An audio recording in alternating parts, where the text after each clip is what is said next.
നമ്മൾ ഇന്ന് നോക്കുന്നത് ഉത്തര യൂറോപ്യൻ സമതലങ്ങൾ എന്ന ഭാഗം മുതലാണ്. ഈ ഭാഗത്ത് നിന്നും കൂടുതലും സ്റ്റേറ്റ്മെൻറ്റ് ക്വസ്റ്റ്യൻസ് ചോദിക്കാനാണ് ചാൻസ് കൂടുതൽ. അപ്പോൾ നമുക്ക് നോക്കാം. വടക്ക് പടിഞ്ഞാറൻ കുന്നുകളുടെ തെക്കു ഭാഗത്തായാണ് ഉത്തര യൂറോപ്യൻ സമതലങ്ങൾ സ്ഥിതി ചെയ്യുന്നത്. ഇവയെ ദ ഗ്രേറ്റ് യൂറോപ്യൻ പ്ലെയിൻ എന്നും അറിയപ്പെടുന്നുണ്ട്. കിഴക്ക് യൂറൽ പർവ്വതം മുതൽ പടിഞ്ഞാറ് അറ്റ്ലാന്റിക് സമുദ്രം വരെയാണ് ഇവ വ്യാപിച്ചു കിടക്കുന്നത്. സാമാന്യം നിരന്ന ഭൂപ്രകൃതിയുള്ള സമതലത്തിൽ അങ്ങിങ്ങായി ചെറുകുന്നുകളും കാണപ്പെടുന്നു. കൃഷിക്ക് ഏറെ അനുയോജ്യമായ ഉത്തര യൂറോപ്യൻ സമതലം രൂപപ്പെട്ടത് ഹിമാലയൻ നിക്ഷേപങ്ങളുടെയും യൂറോപ്പിലെ പ്രധാന നദികളായ വോൾഗ, ഡോൺ, നെയ്പ്പർ എന്നിവയുടെ എക്കൽ നിക്ഷേപങ്ങളുടെയും ഫലമായാണ്. വോൾഗയാണ് യൂറോപ്പിലെ ഏറ്റവും നീളം കൂടിയ നദി. ഉത്തര യൂറോപ്യൻ സമതലത്തിൽ വ്യാപകമായി കാണപ്പെടുന്ന പുൽമേടാണ് സ്റ്റെപ്പീസ്. യൂറോപ്പിലെ മറ്റൊരു ഭൂപ്രകൃതി വിഭാഗമാണ് മധ്യ ഉന്നത തടങ്ങൾ. ഉത്തര യൂറോപ്യൻ സമതലങ്ങളുടെ തെക്കു ഭാഗത്തായി സ്ഥിതി ചെയ്യുന്നു. ചെറിയ കുന്നുകളും താഴ്വരകളും പീഠഭൂമികളും നിറഞ്ഞതാണ് ഈ പ്രദേശം. പടിഞ്ഞാറ് അയർലൻഡ് മുതൽ കിഴക്ക് റഷ്യ വരെ വ്യാപിച്ചു കിടക്കുന്നു. റൈൻ, റോൺ എന്നീ നദികളാണ് ഈ പ്രദേശത്തെ ജലസമ്പുഷ്ടമാക്കുന്നത്. ഇനി നമുക്ക് മധ്യ ഉന്നത തലത്തിലെ പ്രധാന ഭൂരൂപങ്ങളും അവ സ്ഥിതി ചെയ്യുന്ന രാജ്യങ്ങളും നോക്കാം. റൈൻ താഴ്വര, വോസ്കസ് പർവ്വതങ്ങൾ, ജൂറ പർവ്വതങ്ങൾ, സെൻട്രൽ മാസിഫ് പീഠഭൂമി എന്നീ ഭൂരൂപങ്ങളെല്ലാം സ്ഥിതി ചെയ്യുന്നത് ഫ്രാൻസിലാണ്. ഏതൊക്കെയാണ്? റൈൻ താഴ്വര, വോസ്കസ് പർവ്വതങ്ങൾ, ജൂറ പർവ്വതങ്ങൾ, സെൻട്രൽ മാസിഫ് പീഠഭൂമി എന്നിവയെല്ലാം സ്ഥിതി ചെയ്യുന്നത് ഫ്രാൻസിലാണ്.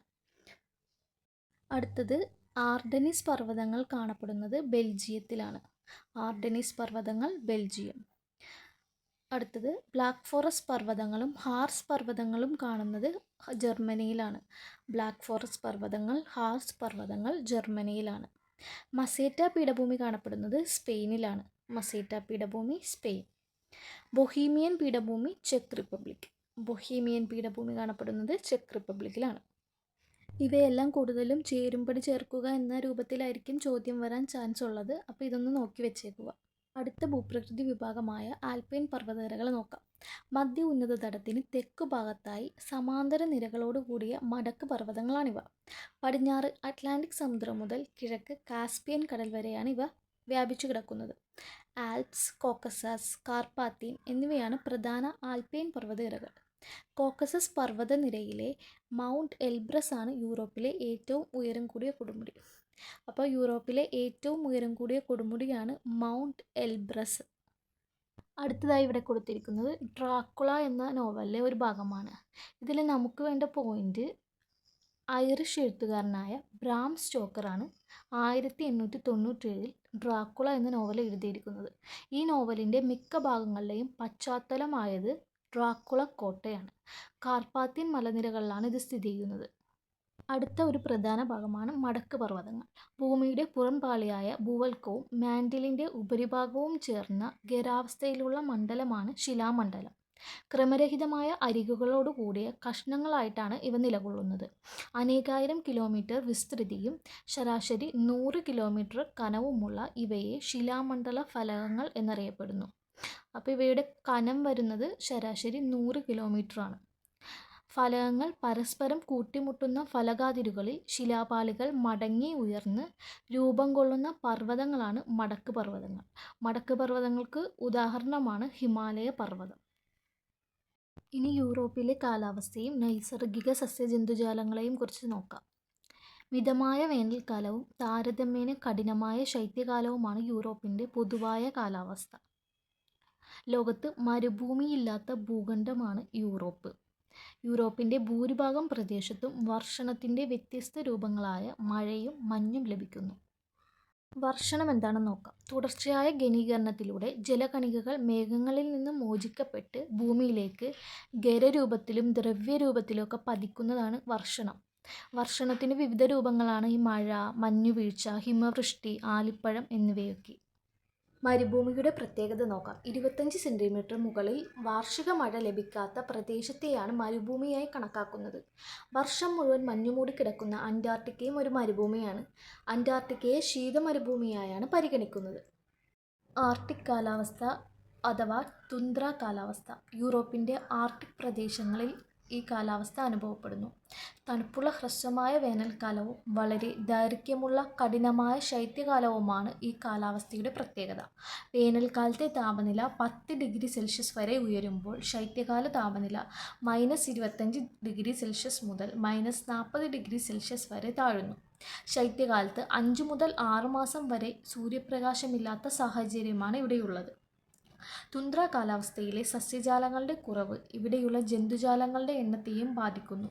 തണുപ്പിനെ അതിജീവിക്കാൻ കഴിയുന്ന കട്ടിയുള്ള രോമങ്ങളുള്ള ചെന്നായ, റെയിൻഡിയർ, ധ്രുവക്കരടി, ആർട്ടിക് കാട്ടുമുയൽ പോലുള്ള വളരെ കുറച്ചു മൃഗങ്ങൾ മാത്രമേ ഇവിടെ കാണാൻ സാധിക്കുകയുള്ളൂ. യൂറോപ്പിൽ അനുഭവപ്പെടുന്ന മറ്റൊരു കാലാവസ്ഥയാണ് ഉപ-ആർട്ടിക് കാലാവസ്ഥ അഥവാ ടൈഗ കാലാവസ്ഥ. സ്തൂപികാഗ്ര വൃക്ഷങ്ങൾ നിറഞ്ഞ നിത്യഹരിത വനങ്ങളാണ് ടൈഗ കാലാവസ്ഥയിലെ പ്രധാന സസ്യസമ്പത്ത്. പൈൻ, ദേവദാരു എന്നിവയാണ് പ്രധാന വൃക്ഷങ്ങൾ. രോമങ്ങൾ നിറഞ്ഞ കാട്ടുപൂച്ച, എർമൈൻ, വെള്ളിക്കുറുക്കൻ എന്നിവയാണ് പ്രധാന മൃഗങ്ങൾ. വിറ്റികൾച്ചർ. മെഡിറ്ററേനിയൻ പ്രദേശങ്ങളിലെ മുന്തിരിക്കൃഷി വളരെ പ്രസിദ്ധമാണ്. ശാസ്ത്രീയമായി നടപ്പിലാക്കുന്ന മുന്തിരിക്കൃഷിയെയാണ് വിറ്റികൾച്ചർ എന്ന് വിളിക്കുന്നത്. മെഡിറ്ററേനിയൻ കാലാവസ്ഥ. മെഡിറ്ററേനിയൻ കടലിനു ചുറ്റുമുള്ള പ്രദേശങ്ങളിൽ അനുഭവപ്പെടുന്ന കാലാവസ്ഥയാണിത്. Portugal, Spain, Italy, Greece, Bosnia, Herzegovina, Croatia, തെക്കൻ ഫ്രാൻസ് എന്നിവിടങ്ങളിൽ മെഡിറ്ററേനിയൻ കാലാവസ്ഥ അനുഭവപ്പെടുന്നു. ചൂടുകൂടിയ വരണ്ട വേനൽക്കാലവും തണുത്ത മഴയോടുകൂടിയ ശൈത്യകാലവുമാണ് ഈ കാലാവസ്ഥയുടെ സവിശേഷത. മരങ്ങളും കുറ്റിച്ചെടികളും നന്നായി വളരുന്ന കാലാവസ്ഥയാണിത്.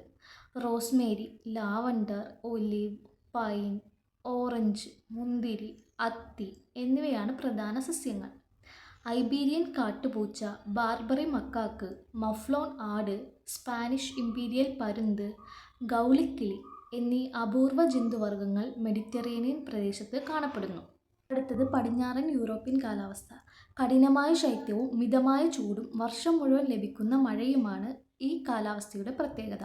സസ്യവളർച്ചയ്ക്ക് അനുയോജ്യമായ കാലാവസ്ഥയാണിത്. ബലമുള്ള തടിയും വിസ്താരമായ ഇലകളുമുള്ള ഇലപൊഴിയും മരങ്ങളാണ് ഇവിടങ്ങളിൽ കാണപ്പെടുന്നത്.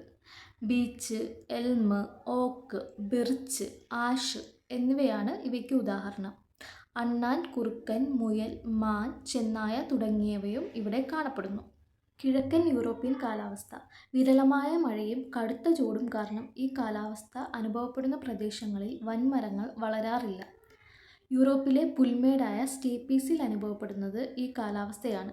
കൃഷ്ണമൃഗം, ചെന്നായ, കുതിര എന്നിവയാണ് പ്രധാനമായും ഇവിടെ കാണപ്പെടുന്ന മൃഗങ്ങൾ.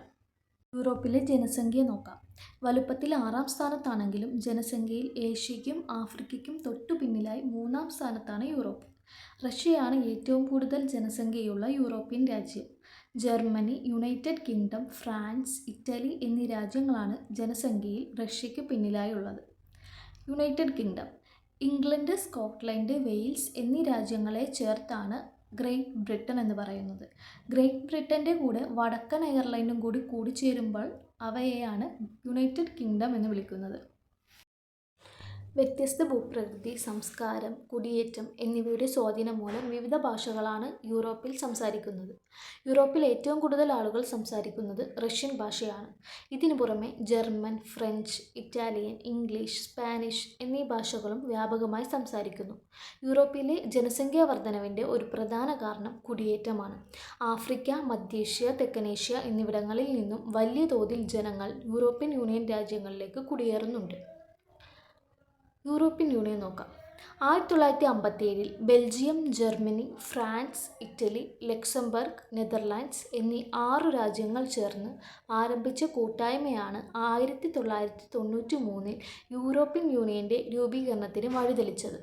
രാജ്യങ്ങൾക്കിടയിലെ സാമ്പത്തിക ഐക്യവും ആഭ്യന്തര കമ്പോളവും ലക്ഷ്യമിട്ട് ആരംഭിച്ച കൂട്ടായ്മ പിന്നീട് സാമൂഹിക, സാംസ്കാരിക, രാഷ്ട്രീയ മേഖലകളിലേക്കും ശ്രദ്ധ കേന്ദ്രീകരിച്ചു. സമാധാനം, അനുരഞ്ജനം, ജനാധിപത്യം, മനുഷ്യാവകാശം എന്നീ മേഖലകളിലെ സംഭാവനയ്ക്ക് യൂറോപ്യൻ യൂണിയന് 2012 സമാധാനത്തിനുള്ള നൊബേൽ സമ്മാനം ലഭിച്ചിരുന്നു. യൂറോപ്പിൽ പ്രധാനമായും 3 തരം കൃഷിരീതികളാണുള്ളത്. തീവ്രകൃഷി, വ്യാപക കൃഷി, മിശ്രകൃഷി.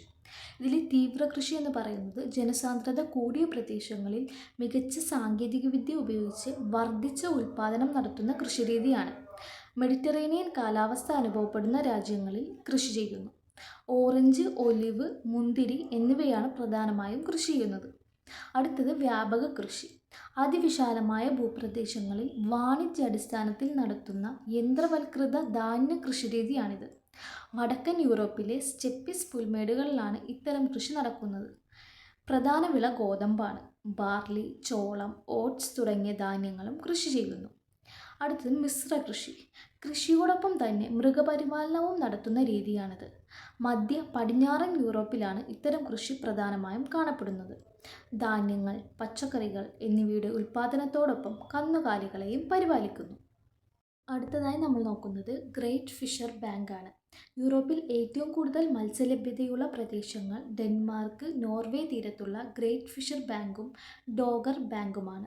ഇവയ്ക്ക് പുറമെ മെഡിറ്ററേനിയൻ കടലും കരിങ്കടലും ഉൾനാടൻ കായലുകളും മത്സ്യബന്ധന വ്യവസായം അഭിവൃദ്ധിപ്പെടുത്തുന്നുണ്ട്. ആഘോഷങ്ങളും സാംസ്കാരിക നഗരങ്ങളും. ജർമ്മനിയിലെ ഒക്ടോബർ ഫെസ്റ്റ്, സ്പെയിനിലെ ലാ ടൊമാറ്റിന കാളപ്പോര്, നെതർലൻഡ്സിലെ King's day carnival, Venice carnival എന്നിവ എടുത്തുപറയത്തക്ക ആഘോഷങ്ങളാണ്. ഈഫൽ ഗോപുരം, പിസയിലെ ചരിഞ്ഞ ഗോപുരം, ലണ്ടൻ ബ്രിഡ്ജ് തുടങ്ങിയ നിർമ്മിതികളും കലയും സംസ്കാരവും വിളിച്ചോതുന്ന നഗരങ്ങളും യൂറോപ്പിലെ പ്രധാന വിനോദസഞ്ചാര കേന്ദ്രങ്ങളാണ്. യൂറോപ്പിലെ പ്രധാന നഗരങ്ങൾ നോക്കാം. പാരീസ്. യൂറോപ്പിൽ പ്രതിവർഷം ഏറ്റവും കൂടുതൽ വിനോദസഞ്ചാരികൾ എത്തുന്ന നഗരമാണിത്.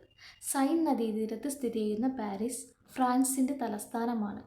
ഈഫൽ ഗോപുരം, ലുവ്രെ മ്യൂസിയം തുടങ്ങിയവ സഞ്ചാരികളെ ഈ നഗരത്തിലേക്ക് ആകർഷിക്കുന്നുണ്ട്. ലണ്ടൻ തേംസ് നദീതീരത്ത് സ്ഥിതി ചെയ്യുന്നു. ഇംഗ്ലണ്ടിലെയും യുണൈറ്റഡ് കിങ്ഡത്തിൻ്റെയും തലസ്ഥാനവും ഏറ്റവും വലിയ നഗരവുമാണിത്. ബെർലിൻ ജർമ്മനിയുടെ തലസ്ഥാനവും ഏറ്റവും വലിയ നഗരവുമാണ് ബെർലിൻ. സ്പ്രീ നദീതീരത്താണ് ബെർലിൻ സ്ഥിതി ചെയ്യുന്നത്. മോസ്കോ റഷ്യയുടെ തലസ്ഥാനമാണ് മോസ്കോ. മോസ്കോവ നദീതീരത്ത് സ്ഥിതി ചെയ്യുന്ന ഈ നഗരമാണ് യൂറോപ്പിലെ ഏറ്റവും വലിയ നഗരം.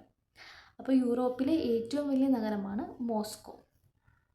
റോം ഇറ്റലിയുടെ തലസ്ഥാനമാണ് റോം. ടൈബർ നദീതീരത്താണ് സ്ഥിതി ചെയ്യുന്നത്. റോമാ സാമ്രാജ്യത്തിൻ്റെയും ക്രിസ്തുമതത്തിൻ്റെയും നിരവധി സ്മാരകങ്ങൾ ഇവിടെ സ്ഥിതി ചെയ്യുന്നു. റോമിലെ കൊളോസിയം പുരാതന ലോക മഹാത്ഭുതങ്ങളിൽ ഒന്നാണ്. ഇവയ്ക്ക് പുറമെ Madrid, Athens, Amsterdam, Vienna, Barcelona, Lisbon, Dublin എന്നിവയെല്ലാം യൂറോപ്പിലെ പ്രധാന നഗരങ്ങളാണ്. 1000 തടാകങ്ങളുടെ നാട്. വടക്കൻ യൂറോപ്യൻ രാജ്യമായ ഫിൻലൻഡാണ് 1000 തടാകങ്ങളുടെ നാട് എന്നറിയപ്പെടുന്നത്. 2024 ഐക്യരാഷ്ട്ര സംഘടനയുടെ ലോക സന്തോഷ സൂചികയിൽ ഫിൻലൻഡാണ് ഒന്നാമത്. തുടർച്ചയായി 7ാം തവണയാണ് ഫിൻലൻഡ് ഈ നേട്ടം കൈവരിക്കുന്നത്. എങ്ങനെയാണ് സന്തോഷ സൂചിക തയ്യാറാക്കുന്നത്? ആളോഹരി വരുമാനം, സാമൂഹിക പിന്തുണ, ആരോഗ്യകരമായ ആയുർദൈർഘ്യം, സ്വാതന്ത്ര്യം, ദാനശീലം, അഴിമതി എന്നീ 6 ഘടകങ്ങളെ അടിസ്ഥാനമാക്കിയാണ് സന്തോഷ സൂചിക തയ്യാറാക്കുന്നത്. കൂടാതെ ലോകരാജ്യങ്ങളുടെ വികസനത്തെ വിലയിരുത്തുന്നതിനായി ഐക്യരാഷ്ട്ര സംഘടന തയ്യാറാക്കുന്ന മറ്റൊരു സൂചികയാണ് മാനവ വികസന സൂചിക. ഈ ചാപ്റ്റർ ഇവിടെ കഴിഞ്ഞിരിക്കുകയാണ്. ക്വിസ് സ്റ്റഡി സ്കോട്ട് ടെലിഗ്രാം ചാനലിൽ രാത്രി 9 മണിക്ക് ഉണ്ടായിരിക്കുന്നതാണ്. Thank you.